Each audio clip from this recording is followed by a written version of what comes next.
je vous dis Isabelle Eberhardt ou Si Mahmoud, à quoi pensez-vous? Une femme, un homme, et pourtant on parle de la même personne. Isabelle est née en 1877 à Genève, d'une mère russe issue d'une famille aristocrate. Elle n'a pas connu son père et a vécu et grandi avec un vide intérieur, à la recherche d'une identité. Son beau-père, qui était un anarchiste, refusa de la scolariser, mais il lui donna quand même une très bonne éducation. Elle apprit les langues, elle apprit l'histoire, les mathématiques et se passionna pour la lecture.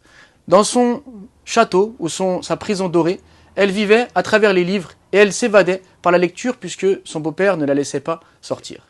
Son frère, qui était passionné par l'Algérie, lui parlait alors de ses déserts, de ses mers de sable, de cet or brillant, et elle rêvait alors de l'Algérie. Par la suite, sa mère décida, avec son beau-père, de s'installer en Algérie. Arrivée sur place, elle découvrit alors la beauté des lieux, la gentillesse de sa population. En quête de liberté, elle voulut aller visiter le désert dont elle avait tant rêvé lorsqu'elle était à Genève. Elle enfila un bornos. Elle mit un turban et se fit appeler Si Mahmoud. Elle prit alors un cheval et parcourut le désert algérien.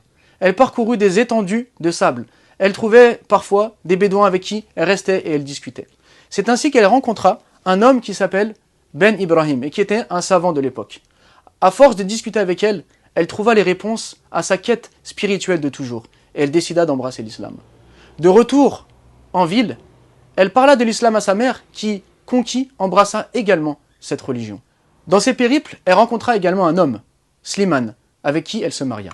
L'administration coloniale vit d'un mauvais œil cette union entre un arabe et une européenne. Des rumeurs se répandirent dans tout le pays. On la fit passer pour une espionne, pour quelqu'un qui travaillait au service de la France afin de soumettre un peu plus les indigènes. C'est ainsi qu'un Algérien voulut alors se venger et la tuer.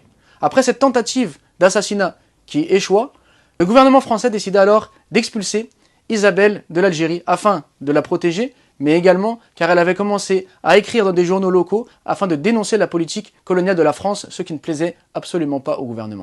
À Marseille, elle se sentait mal à l'aise, elle se sentait loin de son pays d'adoption. Elle décida alors, dès qu'elle le put, de retourner en Algérie. Sur place, elle se mit à écrire.